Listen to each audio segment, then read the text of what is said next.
I'm going to send this to all my friends and family. Hold on, let me throw my logo.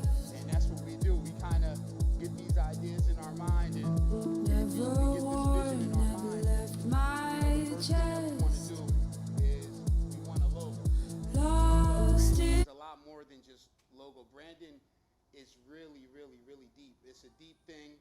It's psychological. It's emotional. Everyone in here makes decisions based on emotion. When you buy that new car, you're not really thinking all about the features of the car. You're thinking about how you're going to feel after you purchase that car. And that's what you need to think about. You need to think about what kind of effect I want to have on whoever my potential customer is, whoever my potential client is. What kind of effect is my business going to have on them? So when we see that Apple logo on something, or when we see the crown for Rolex, or when we see, these are prestigious brands that position themselves in a way to promote luxury. So when you have this, it's like a status symbol. It's more than just a phone. It's a status symbol. I got the iPhone. I have the Rolex. I have this. I have that. So kicking off, I want to talk about who we are. I own a digital marketing company, and we're all over the place. We're all over the world.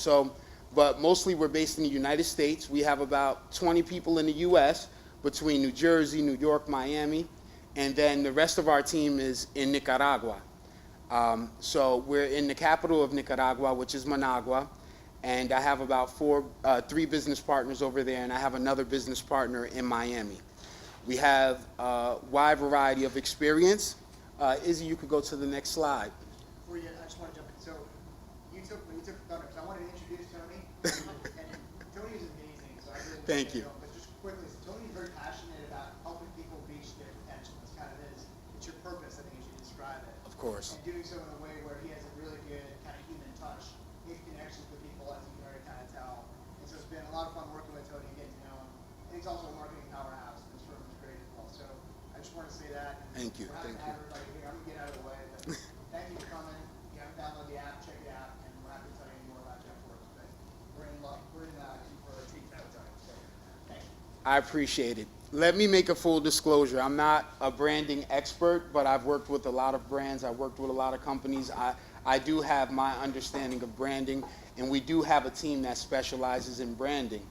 So when they brought branding to me, to present branding, I'm like, oh man, it's so technical. It can go so deep. And if you speak to other firms, they all have their own strategies and their own ways of going about branding.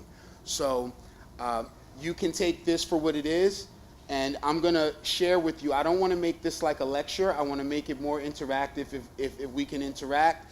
And, I'm going to ask some questions to the crowd. I'm going to set the tone, the agenda for the night, and we were going to do a workshop, but I don't want to make you guys work. You're probably tired like I am a little, you worked all day. I don't want to pair you up in groups and, make you do activities or anything like that, but you will have a takeaway from this workshop for sure. So the name of our company is Top Floor Marketing, and like I said, we're based out of the U.S. and Nicaragua, which is South America, Central America. So what we specialize in, next slide please. By the way guys, this is Izzy. She'll be helping me out with the slides. Everybody say hi to Izzy. So our certifications, we're a Google partner. We're top 3% in Google. So when it comes to lead generation, this is really our sweet spot. So if you're thinking of you want more customers and you want to get them through Google, you want people to find you on Google through the ads, we specialize in ad campaigns through Google, through Amazon, but we're top 3% in Google. We also build phenomenal websites. We have a strong development team. We do apps. We're a full service marketing agency, but our sweet spot is getting you more customers. So we work with a lot of landscapers. We work with a lot of construction companies. We work with a lot of companies that always want new customers. And we also help retaining other customers. You can go to the next slide, Iz. So for tonight, I'm going to break it down. This is going to be really simple, as simple as I can make it, without trying to, like I said, lecture. So we're going to define what branding is. we are going to help you identify who is your customer. We're going to talk about data analysis, and we're going to talk about bridging data with branding. I'm going to have Izzy help us out with some of the definitions. And like I said, today we have a workshop built into this presentation, but as opposed to getting you guys to break up, we're going to just, email you the workshop for you to do it at home, for you to go through, okay, I want to build my brand. Do I pick a logo? Do I draw a logo? How do I pick my colors? It's a lot deeper than that. We're going to give you the psychology behind building customer personas, for example, understanding who are you looking for, who is my ideal customer, all of these things. And so that's the last thing you'll have a takeaway. Next slide is, you go next. Izzy, why don't you give us the definition of branding? Define branding for us. So branding goes beyond a logo and just aesthetics. It encompasses the perceptions, experiences, and associations that are tied to your company or brand. Excellent. Anyone have any questions on that? I want you to read that one more time. So branding goes beyond a logo and aesthetics. It encompasses perceptions, experiences, and associations that people tie to your company. So like we said, it's a lot bigger than just, it's a pretty logo, I like it, but is it effective?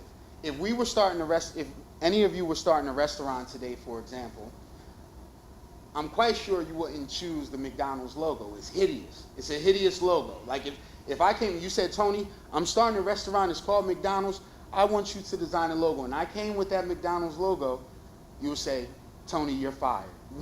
We don't want to do business with you anymore. Because, it's not aesthetically pleasing, let's be honest. It's red and yellow, but that logo is one of the most effective logos in the world.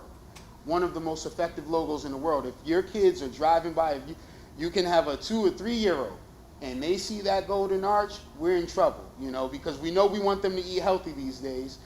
Back in the day, when I was young, they'd feed us anything. But with, McDonald's is a super effective logo. Also Nike.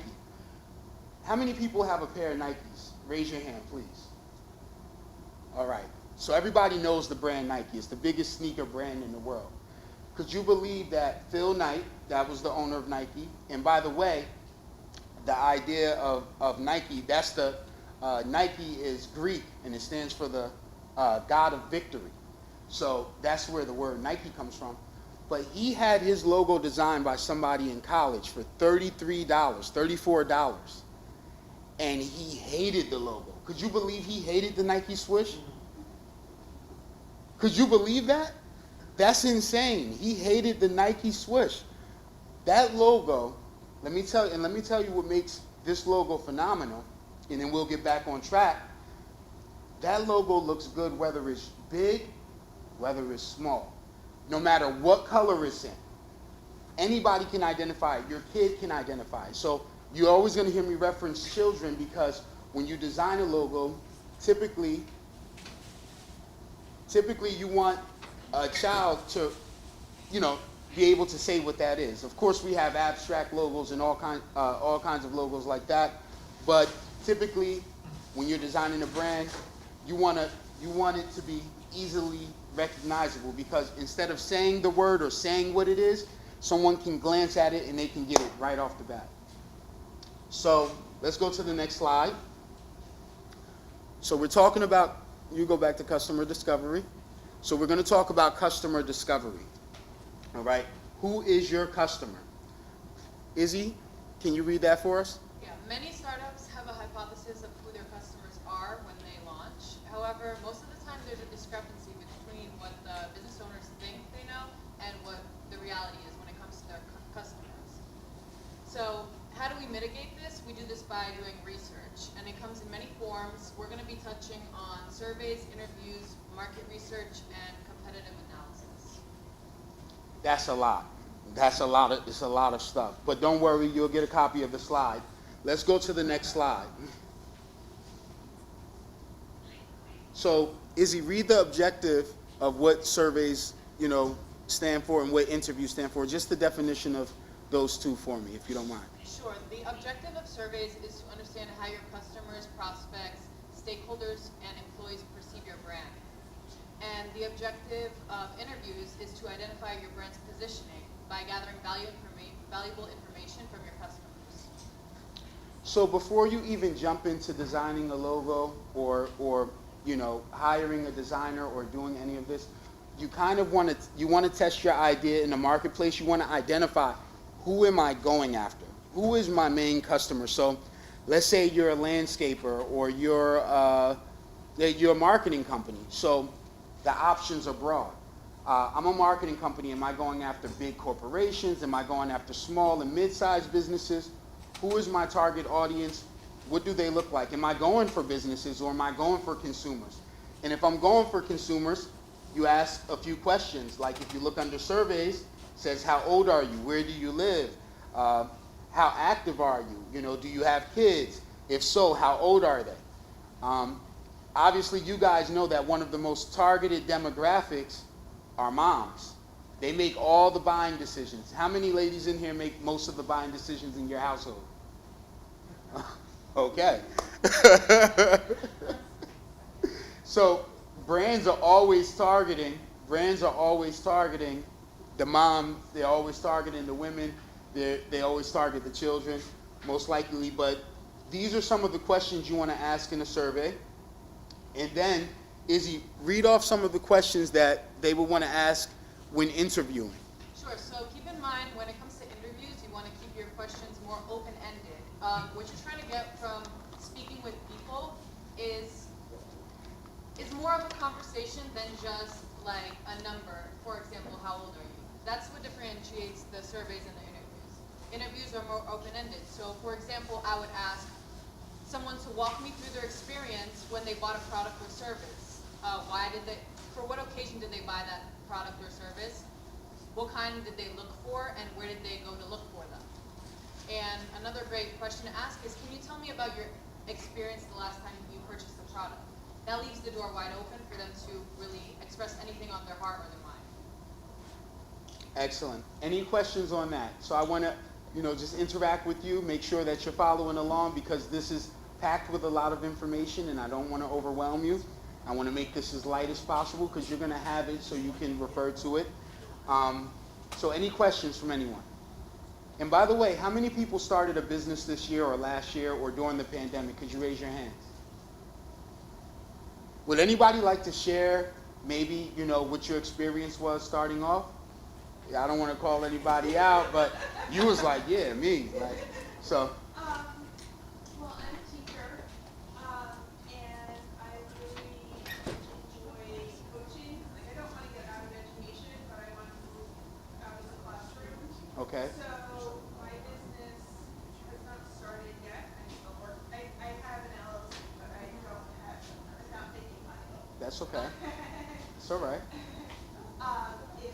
So I'm a science teacher, so I want to coach other science teachers who want to add to their classrooms and make it more interactive experience for their students rather than just like blah blah blah blah blah. This is science. So you have a really big vision to change the way that information is delivered to people and students. You want to engage. Yes. Are you trying to leverage technology to engage?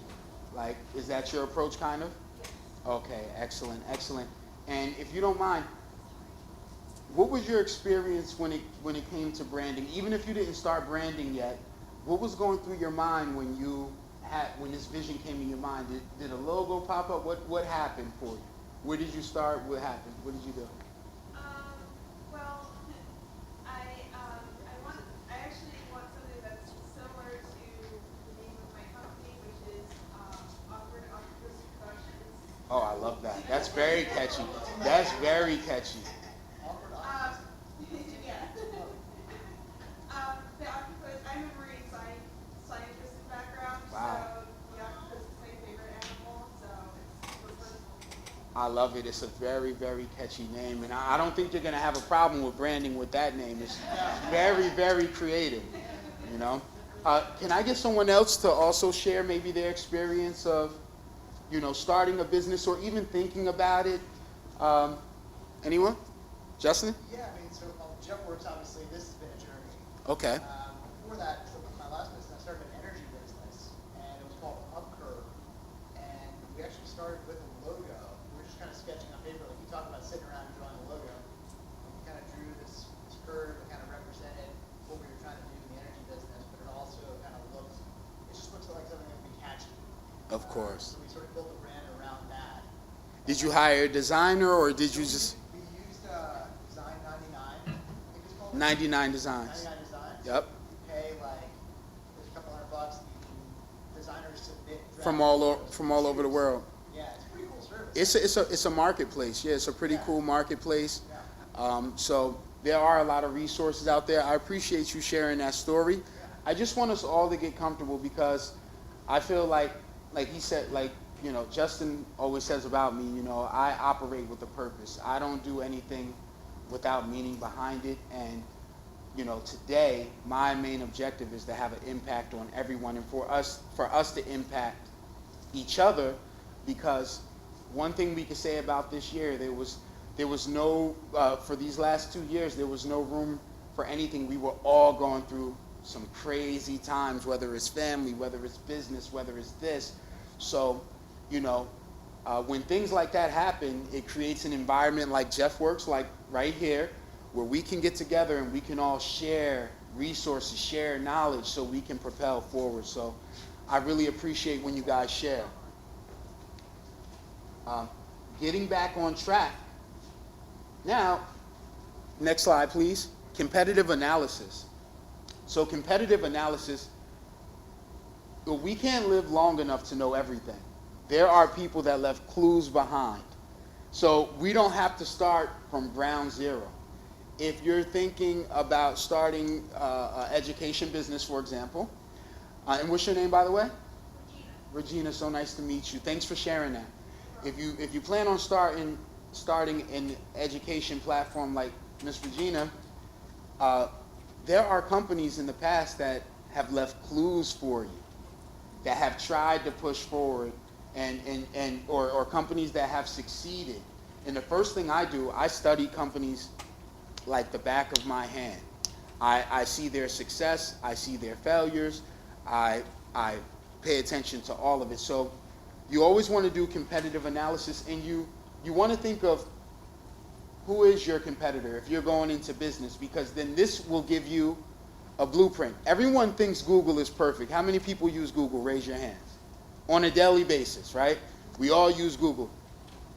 To a naive eye, you look at Google and you're like, Google's perfect, Google's this, Google's that. Do you know how many businesses were created from the flaws of Google? Everyone knows this big flaw of Google. We might not think about it often, but local search is a big flaw of Google. So this is how Yelp came about. So they're looking at Google, we're looking at Google, we're searching everything. But why when we put in pizza in Piscataway or South Plainfield, why are we getting New York locations? So we get New York locations. So this created a lane for online directories like yellowpage.com, Yelp.com. All of these businesses emerged because they're looking at what Google's doing. Who would have thought that Netflix would have challenged Blockbuster? Blockbuster had the opportunity to purchase Netflix several times. And now Blockbuster, they're no more. How many people grew up living room with your family, Christmas time, Kodak moment? Who raise your hand if you know about a Kodak moment? We all know about a Kodak moment, right? They didn't want to adapt. They didn't pay attention to the market. They didn't pay attention to... Now what do we have? We don't go out and buy cameras and films. We have smartphones, selfie, right? Yeah, exactly. So competitive analysis. Izzy, can you read off the two types of competitors for me? Yeah, sure. So the first is indirect, where the businesses serve the same customer need, but with different resources. For example, snack foods. We have several different snack foods, chips, pretzels, peanuts. It's essentially the same customer, but totally different product.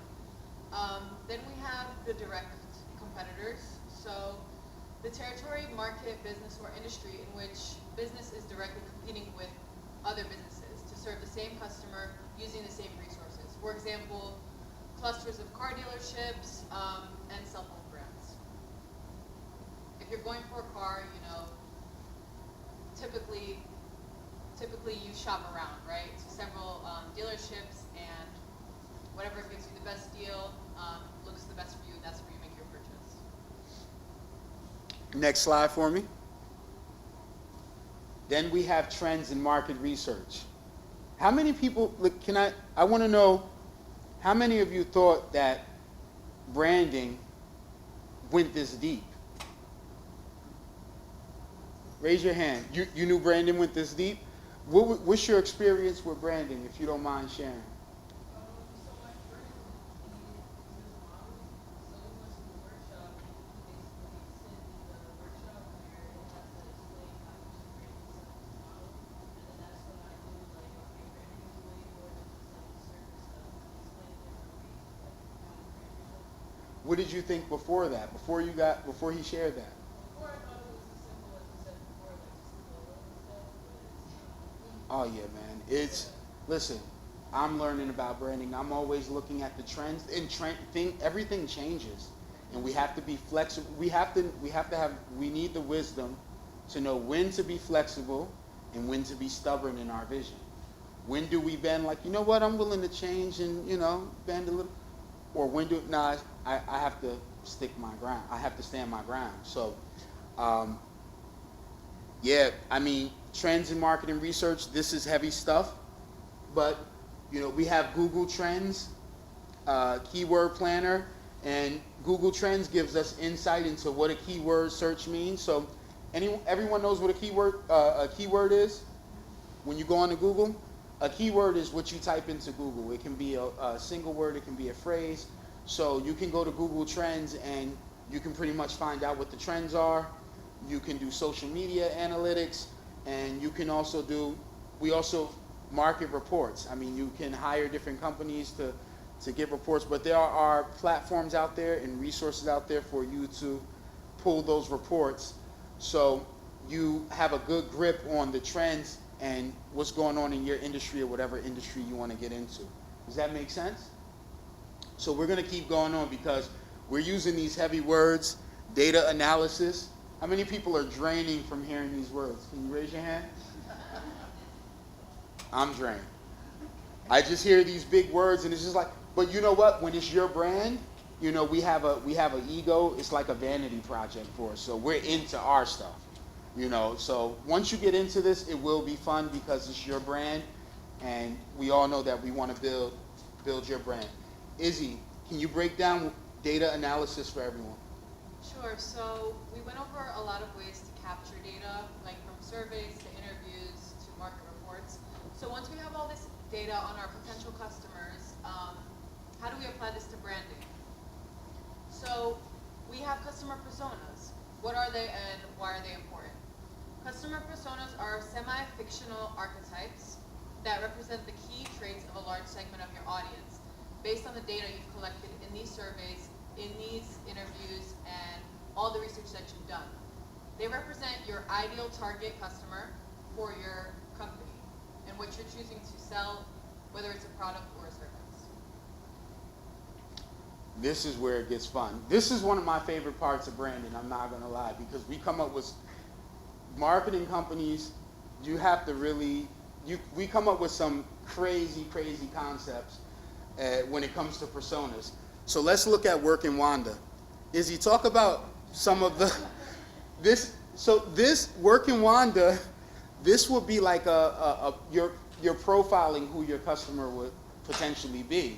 And you want to know their habits, you know, do they like to go out to the beach? So we're going to get to know Work in Wanda. So this would be the workshop, but like I said, I'm not going to make you split up into groups or anything. We're going to talk about Work in Wanda right now. Izzy, please. Absolutely. So let's go into her personal background. She is 42 years old, married, has 3 children, and she lives on the beach in Charleston, South Carolina. Her lifestyle, you know, for her career, she's an interior designer. Her husband works long hours, and he's a real estate lawyer. Her family falls into the middle class category, and Wanda drives the kids to and from school. Her challenges and pain points. So she wants reasonably priced, quick, healthy food options for her kids. And she's also making sure she and her husband spend enough time with their kids. Her news outlet or her channels that she's on include social media, which Wanda heavily promotes her business there, and she reads the newspaper and various magazines. Thank you, Izzy. Anybody got questions about working Wanda? Has any? I'm working one. Oh. I just have 4 kids. Not 3 kids. Love it. That's so cute. That was good. That was priceless. So we have a template in this presentation where you get to build these personas. Has anyone ever built a persona for their company, for branding? It is absolutely, it's really fun, it's interesting, especially when you delegate, to other people in the team and they come up with these crazy names and crazy personalities, and I'm like, all right, but this is probably the target, the customer we're going after. So you want to build a profile for who your customer is, because then you can figure out what channels you can use to market or to lead that person through your funnel, and where to find them at. If it's someone, for example, working Wanda, 42 years old, I want to know, where could we find working Wanda? Do you think it makes sense to market to her through social media? Do you think it's better to mail her flyers? Can I get someone to volunteer working Wanda? Would you mind telling us, how can we reach you, working Wanda? Self-volunteer, right? Definitely social media, especially now. Why is that? Social media engagement has just has gone rocket time. Okay. And even those who don't usually spend a lot of time on social media are on social media now.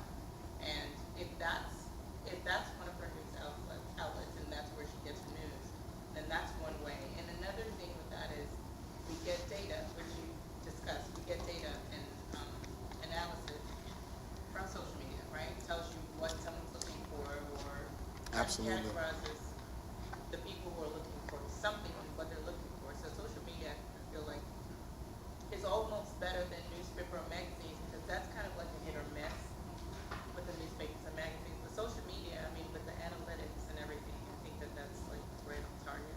I really admire how you have a grip on yourself and your world, and so I want to ask you this. What companies do you see coming after you, marketing to you? And which ones are you like, no, you got to stop. Nah, and it's not effective. And which ones are you like, I love this. Yeah, I want more. I'm subscribing. Do you engage with? That's a good one. I'd like to say virtual assistants.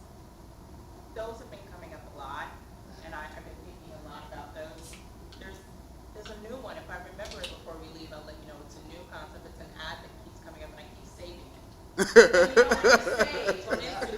When you save, they collect your saves and they feed you, more information or more news based on your saves. So, virtual assistants.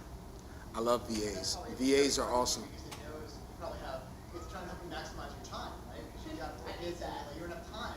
How do you think they found you? Like, what clues were you leaving behind for them to start hitting you like that?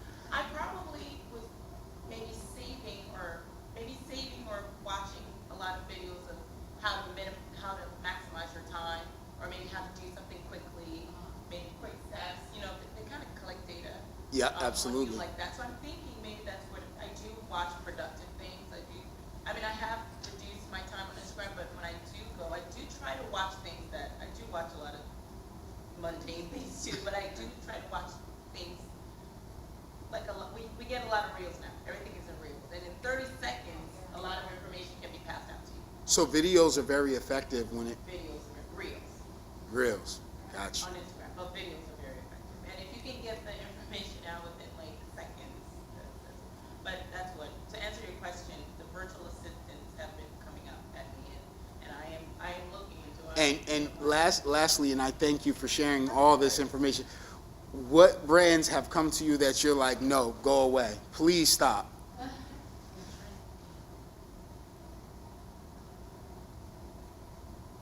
Maybe. Or they're all spot on right now? They know No. that you're trying to save time. No. Maybe clothing.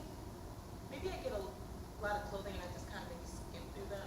Okay. So I would say maybe clothing, like maybe style, because I do like a lot of clothing and stuff, but that's not the season I'm in. I'm like done buying clothes right now. I just Got wanna you. Get through life. Absolutely. That makes perfect sense. That makes perfect sense. This is excellent. How many people benefited from everything she was saying? How many people can relate? Can you? Yeah, definitely. Thank you for sharing that. We're gonna go next. Question. Sure. For a business, it's not just one persona that we're looking for. No, right? absolutely not. So we have to have multiple personas. Yes, we usually build, typically, in my experience, we build about 3 to 5 different personas. We're just using Working Wanda as one of the personas for What is example. like the 80% of business, ideal business clients? Absolutely, exactly, absolutely.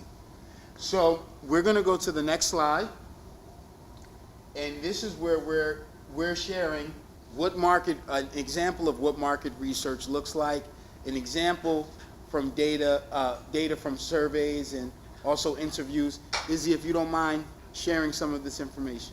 Absolutely. So Tony mentioned in the last slide we had a workshop, takeaway for you guys to take home and go through. These are, some data points that we fabricated, so they're not, actual data. But this is like an example of some kind of market research and data collected from surveys and interviews that you can pull from and then take and create a customer persona. So we're going to get into how to create a customer persona, like Working Wanda. Let's go to the next slide. Yeah. So demographic data, we're talking about age, gender, estimated income bracket, geography, family size, and then psychographic information. We're talking goals, challenges, personalities, types, motivations. These are things that you want to consider when building a persona. We're talking about job title, role level, and then we're talking also personal taste and interests. This really gets interesting. By the way, guys, there's not research for all of this. We have to make some safe assumptions. We have to use our gut when it comes to branding. It's not all data driven. We can observe, we can pick up on patterns, we can pick up on trends, and sometimes we have to use our gut. And we gather as much information as we can, and then we fill in some of the blanks. And you have fun with it. You want to have fun with building these personas. Also, bonus info, a photo to represent your target, user, a user or customer, a fictional 1-paragraph bio that tells, so you can tell a story. When it comes to branding and it comes to building a persona, you have to incorporate your imagination. So, we're gonna think of yourself as creating a movie or this is what this person does. I'm gonna go a little above and beyond. They like hanging out on the weekends. They go and they smoke cigars with friends. They do this, they do that. So everything is not data driven. Also use your imagination. You go to the next slide. Is everyone following along so far? How are you digesting the information? Is it too heavy? Everything good? Okay. All right. We're on the same page. So communication pillars. Izzy, can you talk about that, please?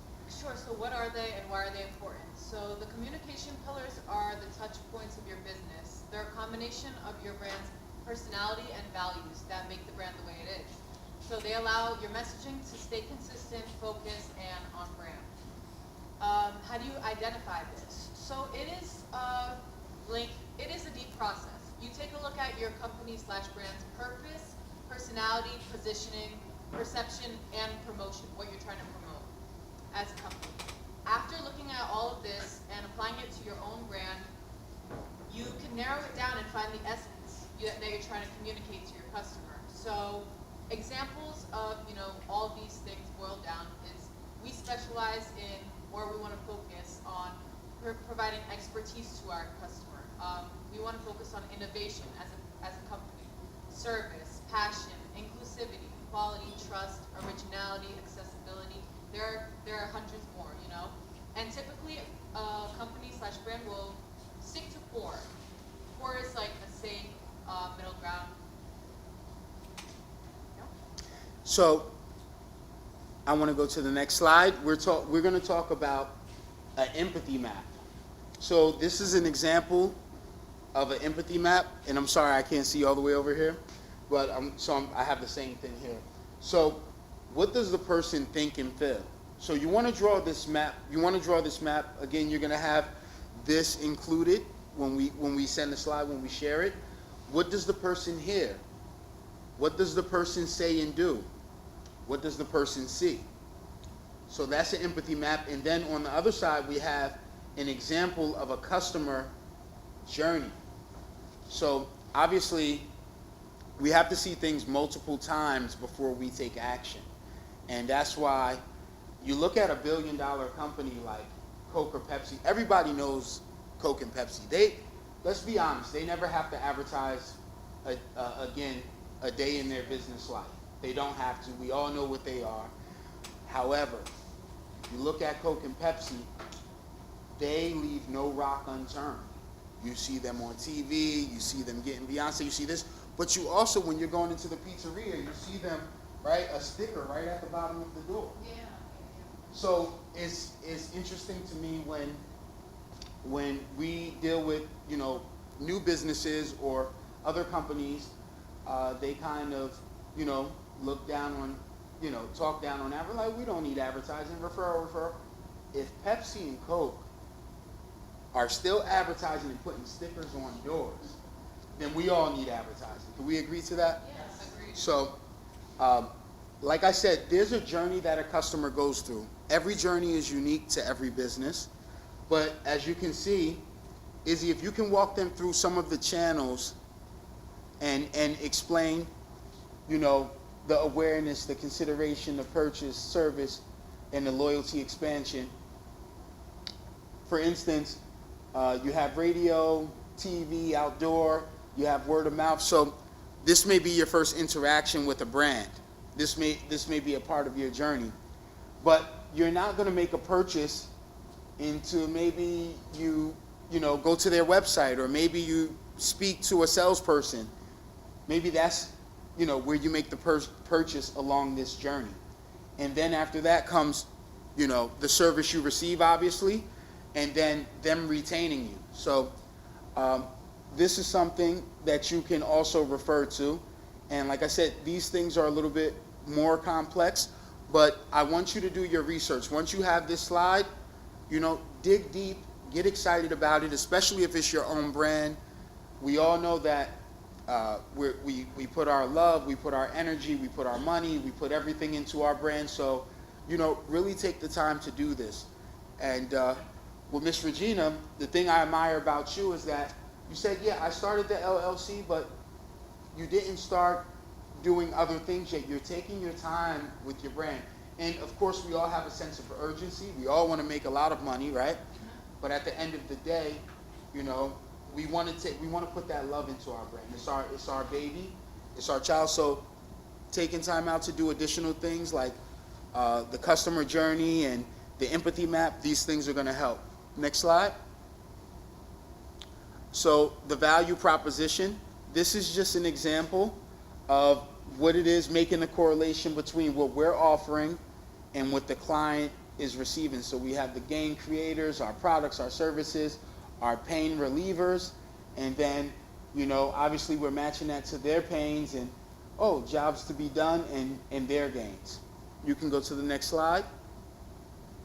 Now this is where it gets interesting. Bridging data with branding. Bear with me on this. So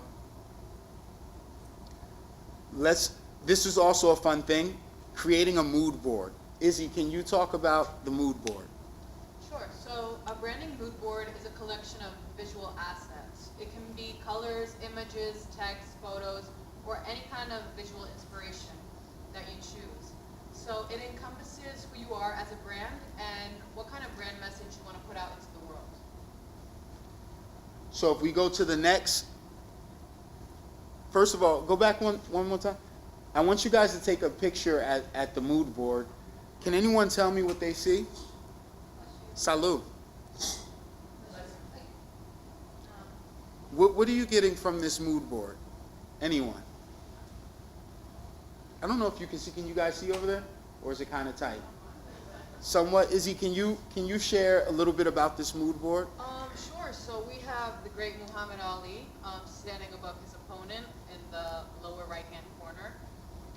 We have Tokyo Olympics of 1964, and a lot of there's a logo or a icon of movement. So from my takeaway from this is sports, athleticism. This is what I get from the mood board. Let's make it a little bit more simple, right? So when we see a commercial, a Nike commercial, and someone's running and they're working their heart, and we see how disciplined they are and sweat's dripping off them, and you see that Nike, like, what does that make you? Doesn't that make you feel something? We all feel something, right? Or like we just get inspired, and you know, like for me, I don't know if you guys know, but I was about 65 pounds heavier, believe it or not. You know, and commercials like that inspired me to lose weight. It inspired me to work out. It inspired me to whip myself up. So, and it also inspires you to go and buy that, because I believe that Nike sneaker is gonna help whip me up into shape. So there's an emotional connection. There's an emotional connection that you want to convey. So this is the purpose of doing a mood board. You want to do this with your brand. What do you want your customers to feel? What do you want your clients to feel? Next.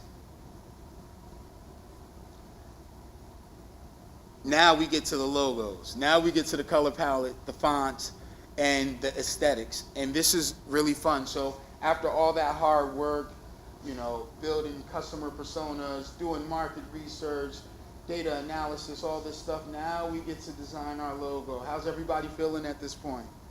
You're happy we get to draw our logo? I want my box of crayons. So that's how, I mean, we really want to, that's the part we're really going to enjoy. So your company's brand identity includes visible elements that distinguish your brand from others, such as your brand logo design, your brand fonts, and your brand colors. And your brand colors have the power to portray emotions. Yellow makes you hungry. That's why you see it in a lot of restaurants. Black represents sophistication. And then when you combine different colors together, they have different meanings. So you also, you know, they have this online. You can Google it, and it'll show you like a spectrum of what. Could you believe if your yellow is too bright, it can be depressing? Like if the walls in here were too yellow, it can actually make you feel depressed. Do you know, like, and then it's different in real life than what it is on the internet. So the strongest marketing color on the internet historically has been red. Red makes people take action. But when you see the color orange, it stimulates mental activity. So orange gets your imagination going. So these are some things that you want to consider when you're, you know, designing your logo and having fun with the Crayola pack. So let's go next. So tone of voice, tagline, copywriting. Izzy, hit those 3 points for me, please. Absolutely. So a brand's tone of voice defines the way in which the company communicates, both internally and externally. So when you establish a tone of voice, you're establishing the formality of your text, spelling conventions, and the writing style. And number 2?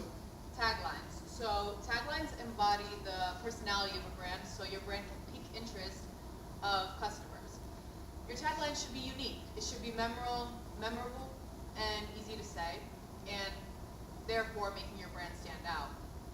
Taglines are meant to address the pain point of your client. For example, just do it, as Nike says. Lastly, we have copywriting, and copywriting is the key to creating a customer's experience. as modern audiences can often see straight through empty promotional messaging. Whether your brand makes emotional appeals or intellectual appeals that capture audiences, that will all depend on its copywriting. So the next thing, we have the template that we actually created. We made it very, very simple. You know, we don't want to overwhelm. We want you to have fun with creating your brand. And I always tell people, and this is a little off topic because I'm a little philosophical and stuff like that, you know. So, but I always tell people, don't become a prisoner of what you love. You started out loving something, and now it's like, I hate this. And now I'm stuck in it. You don't want to be that person. So you always want to keep your business fun. You always want to be engaged, and you know, you want to have fun doing this. Easy way to stay engaged and to keep yourself having fun with your business and not feeling depressed or feeling like, damn, I'm a prisoner. I started this, you know, business and now I can't even, you know. You want to surround yourself with people that inspire you. You constantly want to inspire yourself and get in a great headspace when you're building your brand. You want to be in a clear headspace, whether you go to a cafe. I'm a big cafe guy. I love cafes, drinking tea, being cool, crossing legs, all that stuff. And so that's where I go, and I'm just chill, and you know, this is where I get creative. So whatever your creative space is, whether you have it at home, you know, you want to do this there. It's important. And then you also want to build a team of supportive people to help you when it comes to your brand. You want to bounce ideas off your closest friends, people that you trust, people that you know are going to be honest, whether you like it or not. You want to, you know, network, and thank Justin for this opportunity to come together. And we all have enough space because I know it's still the pandemic, and you know, but it feels good to get out and to learn and to. I really appreciate you guys coming out. This social experience for me and me getting to blab my mouth and whatever, you know, this is great. And so build a team around you, and that team can be a combination of family members, friends, some new business people. We have a whole bunch of stuff going on when it comes to these Zoom meetings and meetups and all that stuff. So you have to put the energy behind your brand, and you have to make it real. And the only way you're going to make it real is by putting energy. So when you do this activity, I want you to get some of the people that love you and care about you to interact with it, so you can start giving your brand life. Because you have to breathe life into the brand. And that's something that comes from inside you. We don't have a, you know, template for that or a guideline for that. That's something that has to come from in you. So that's my philosophy. Yeah. If I can step in and just give an example. So we spoke about Wanda. So under customer persona, we would put Wanda's name. Communication pillar. You know, I have some listed as inclusivity, sustainability, quality, convenience. So we choose for Wanda, who's a mom, we choose the communication pillar of convenience. Her channel, that's the way that you're going to communicate or reach her. So as Wanda mentioned, social media would work best, right? We'll use Instagram. Then you look at your concept or your campaign that you're trying to promote. So we're trying to promote, for example, a healthy option for a snack craving. Just an example, you know, everyone has their own promotions. Then we look at the message, which is the final thing that Wanda will see. So what kind of message can we come up with to engage her? Wanda's across from you, so you can ask her.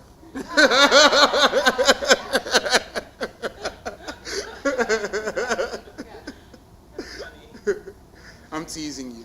I appreciate you so much. I appreciate you so much. I really do. I appreciate you. So, guys, believe it or not, that's the end of the presentation. We want to thank you for your time. We want to thank you for coming out during the pandemic, during, you know, the weather. You know, we have some people that feel a little sensitive about the weather. You know, it's a little rain. They're like, I'm not coming out. And but you guys made it here, and we appreciate it so much. We really enjoyed your time, and I want to know if you have any questions for me. Any questions you want to ask? I put a lot of people on the spot. Put me on the spot. Ask me what you like. Sure. So, as a tattoo artist, if I wanted to start my own business, the part of the branding, like I have specific documents that I want to trust. Like that I work everyone for, like, everyone gets tattoos, all different types of people. So it's like I'm not sure how I can target all of those people. You feel That's easy. Just hire us. Izzy, go to the next slide. There's our emails right there. No, I'm just playing. So here, that's a great question. So let everyone ask this question. I want everyone to come. But as we know, there are levels to everything, right? And I know your art means a lot to you.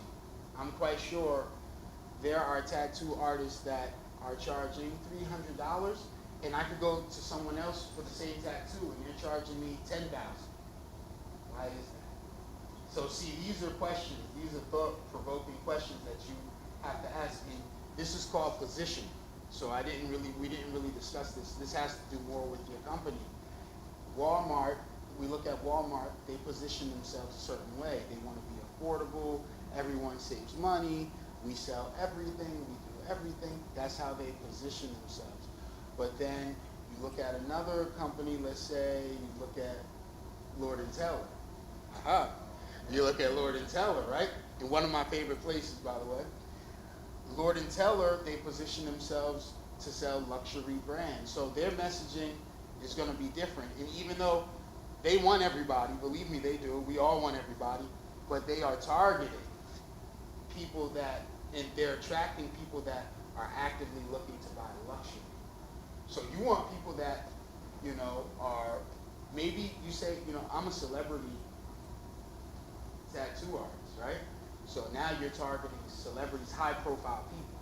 You're not just targeting, anyone can come into you, but maybe everyone can't afford you, right? But you're targeting celebrities, for example. So that's the best way for me to answer your question. I would build the personas. The personas, that's a great place to start. So build you out to, is she from Barbados? For her to fly you out to Barbados. There you go.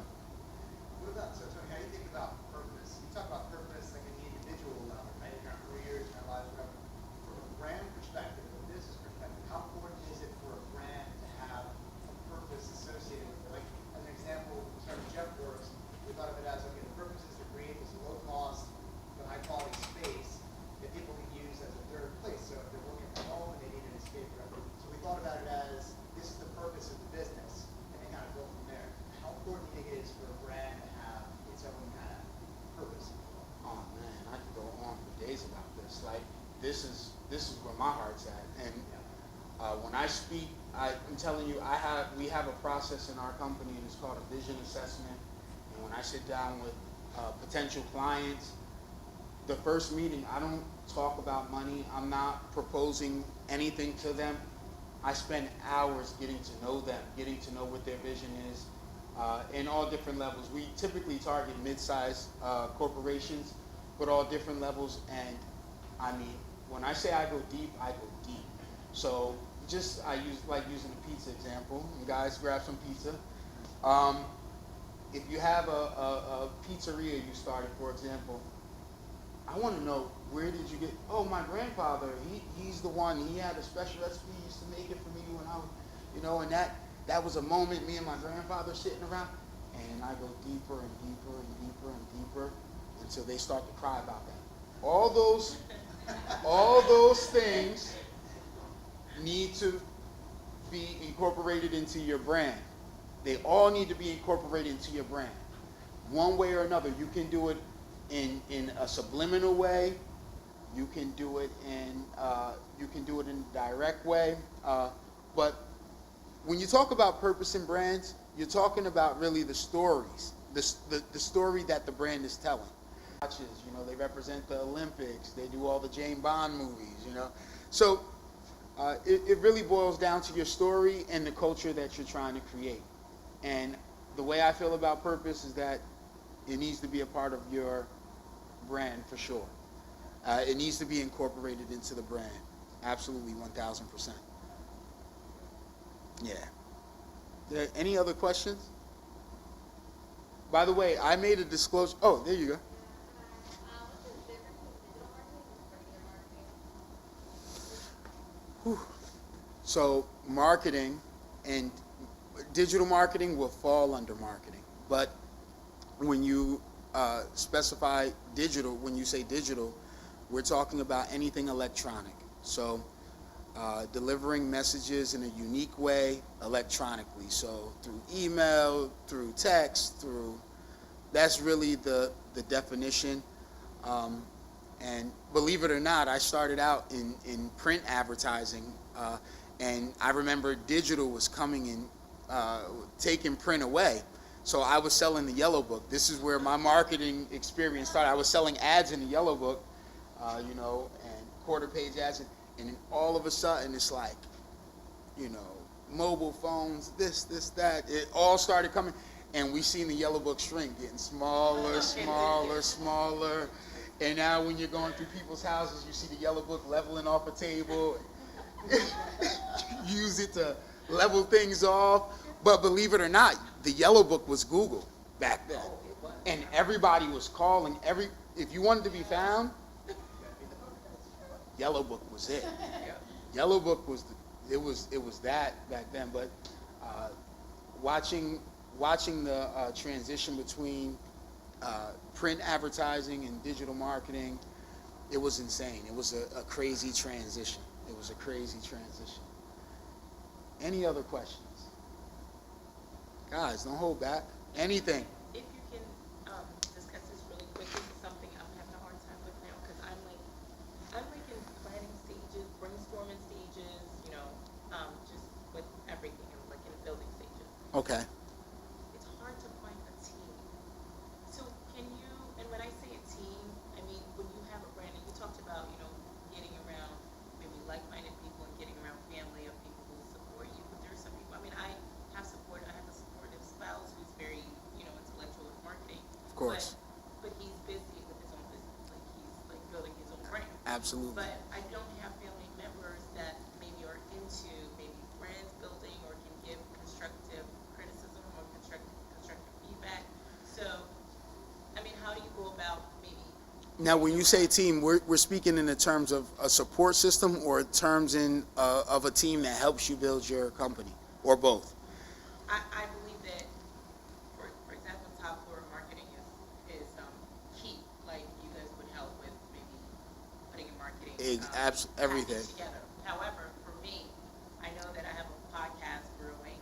Oh, very nice. I have a podcast brewing. I also have. I'm trying to put it together, but it would be like not life services. Now I'm choking on my own, but it would be services for moms. Oh, that's I'm trying to put amazing. something like that together. But I need pictures. I need like a team of photographers. I need videos. I have like all these ideas because the world is going digital, video, right? Absolutely. So I'm trying to build all of those things. But you can have marketing, but I first have to shoot the video. Like, where do you start? It's overwhelming for you? Very. This goes back to a lot of it's always personal, because it's really like you have to create the time first, and you have to schedule time for that and prioritize that, and then you also have to start the education process. And this is where we all get discouraged.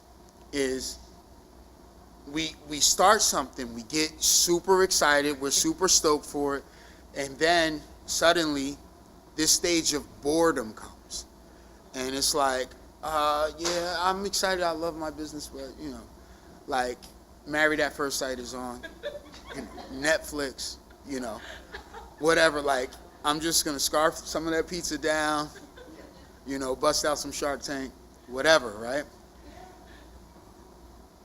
A lot of us, we don't survive that boredom stage. that boredom stage, that's where a lot of people, that's a tough stage. You know, even with, you know, when it comes to getting funding or financing, we fight through that more than we do boredom. Boredom is a dream killer. You have to really survive boredom. So I'm going to use, how many people went to college? Okay, a lot of people went to college. How many people went through training in a company before? Okay, so when we go to college and we go through training in a company, we go through all these different things, we go through those same stages of boredom, but somehow we got through it, whatever the case, right?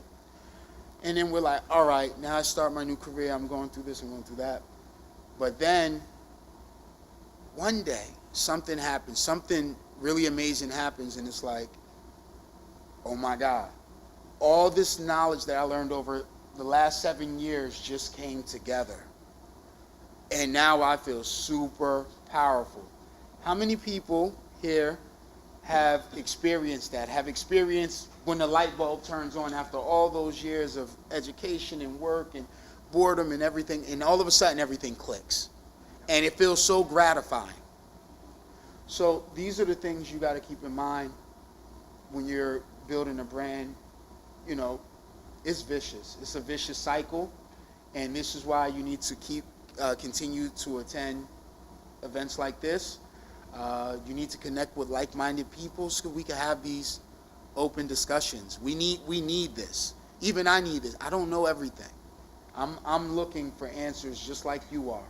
I'm trying to find my path just like you are, making new connections just like you are. I got to keep myself active and motivated. So the first thing for you would be to find time. So I have the And- time now. I just found the time. Now, so you're saying, so in essence, there's that boredom season, and it will pass if you can last through it. If you could last through it, you got to fight through it. And we have to inspire ourselves. So this is why y'all came out tonight. That's why I'm here. This is why you came out tonight, right? Something was, you have some monotony in your life. Something is, I got to get out the house. You know, I have to get out. All right, this Jeff Works thing, free pizza, I'm there. Like, but it really feels good. So you have to be comfortable with being uncomfortable. You have to get out your comfort zone. You have to make yourself do things we don't want to do, and we have to fight through the boredom. And in order for us to get to what we really, really want. And you also have to build your desire. A lot of people, you think that when it comes to building a brand, or when it comes to building a business, I'm excited about it today, but you know what? I had a tough day today. I'm not so excited about it right now. I still love it, but, you know, and you're justified. You have to remember that you have to feed that fire. That doesn't stop. Feeding your fire doesn't stop. You have to inspire yourself. You know, whether that means going on a vacation, whether that means meeting new people, whether it means going to a cafe and downing like 3 espressos, me and Justin, you know what I'm saying? He had 3 espressos, right? So whatever it takes, you got to feed the fire. It's not like, yo, I love this. It's no different than a marriage. If you've been married before, you know, you got sparks the first 2 years, and then everything normalizes, and then somebody got to bring that spark back. Somebody got to flame. We got to help each other here. Like, yeah, you got to feed the fire, and it's the same thing with your business. So that's where I would start. I would start feeding your fire. So getting inspired and writing down your purpose, journaling, and getting that fire built, because when that fire is built, this is what happens when that fire is built. You're not going to need anyone to guide you. You know, you'll be guided. That's good. I want everyone to think about this. There's nothing in life that you ever truly wanted. I'm talking about really wanted, that you haven't got. You know, everyone really goes out and I have family members who don't, they're completely broke, they have no money, but they're going to find a way to get their hair done that month. Every time. I'm like, yo, you was just broke. You spent $1,200 on your hair. Like, how the hell did you do it? You know why? Because they really, really wanted it. So, That's true. Yeah. yeah. So I want to thank you guys. I'm hungry and I'm tired and I'm like a baby right now. You set the bar really high, so we want to have these events. Ideally, we're going to do this like every month going forward. And I Sure. don't know where to top this, but Oh, thank you, man. Thank you. I appreciate you so much. Thank you. I survived. So